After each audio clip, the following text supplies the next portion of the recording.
Assalamualaikum warahmatullahi wabarakatuh. Perkenalkan, nama saya Nadilawati, PP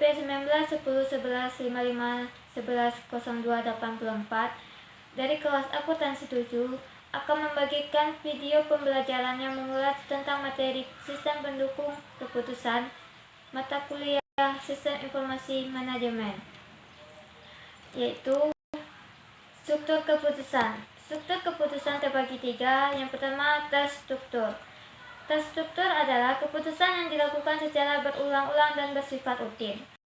Informasi yang dibutuhkan spesifik, terjadwal, sempit, interaktif, real-time, internal, dan detail. Prosedur yang dilakukan untuk pengambilan keputusan sangat jelas. Keputusan ini dilakukan pada manajemen tingkat bawah. Yang kedua, yaitu semi terstruktur, adalah keputusan yang mempunyai sifat, yakni sebagian keputusan dapat ditangani oleh komputer dan yang lainnya tetap harus dilakukan oleh pengambil keputusan.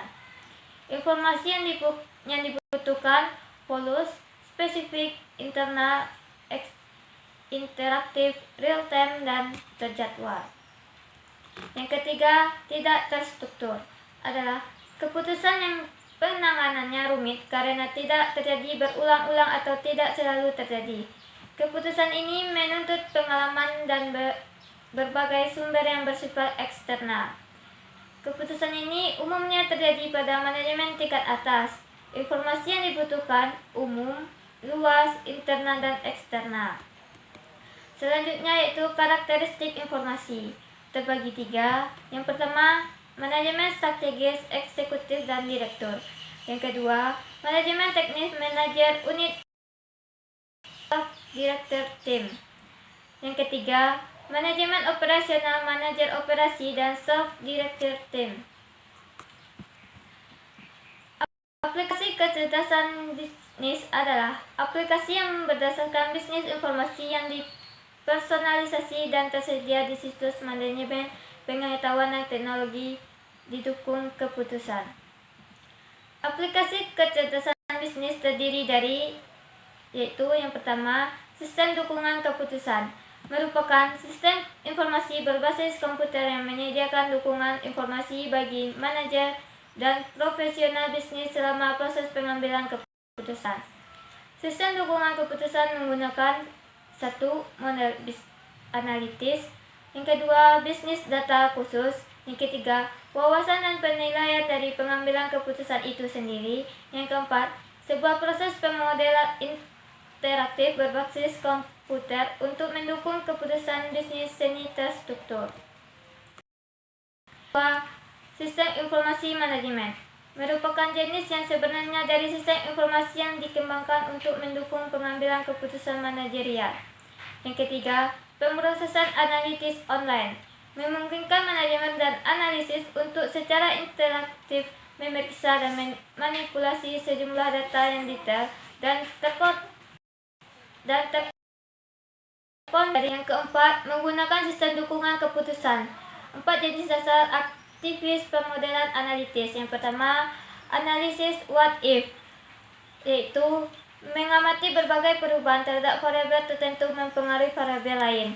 Yang kedua, analisis sensitivitas, yaitu bagaimana perubahan yang berulang-ulang terhadap suatu variabel yang mempengaruhi variabel lainnya. Yang ketiga yaitu analisis goal seeking, yaitu membuat perubahan yang berulang-ulang terhadap variabel tertentu sehingga variabel yang dipilih mencapai nilai sasarannya. Yang keempat yaitu analisis optimisasi, yaitu menemukan nilai optimum untuk variabel tertentu yang diberikan pembatasan tertentu. Yang kelima, pengambilan data untuk dukungan keputusan. Tujuan utama dari pengambilan data adalah untuk menyediakan dukungan keputusan bagi manajer dan profesional bisnis melalui sebuah proses. Yang keenam, sistem informasi eksekutif merupakan sistem informasi yang mengombinasikan berbagai fitur sistem informasi manajemen dan sistem dukungan keputusan. Tujuan utama dari sistem informasi eksekutif adalah untuk menyediakan akses yang mudah dan cepat bagi eksekutif level atas berkaitan dengan informasi tentang sebuah faktor keberhasilan penting bagi perusahaan. Yang ketujuh, sistem manajemen pengetahuan. Yang pertama, praktek. Yang kedua, kebijakan. Yang ketiga, solusi bisnis terbaik pada proyek. Yang kedelapan, teknologi kecerdasan artifisial dalam bisnis. Yang pertama yaitu sistem pakar. Memiliki dua komponen yaitu dasar pengetahuan dan software. Pengetahuan berisi kejadian atau fakta tentang subjek dan tata cara penilaian terhadap subjek. Sedangkan software memuat program-program untuk melakukan pendugaan dan media berkomunikasi dengan pengguna. Sistem pakar bertindak layaknya konsultan.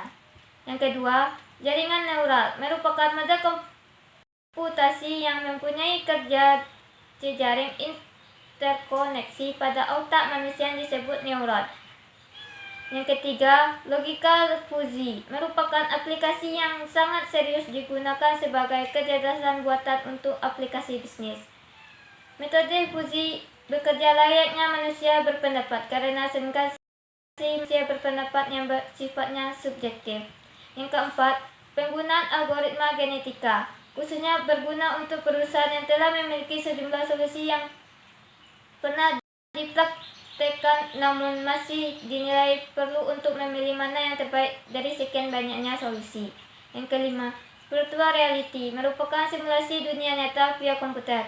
Realita virtual mengalami peningkatan penggunaan paling cepat dibanding model kecerdasan buatan lainnya karena lebih natural, realistik dan melibatkan interaksi antara indera manusia dan antarmuka.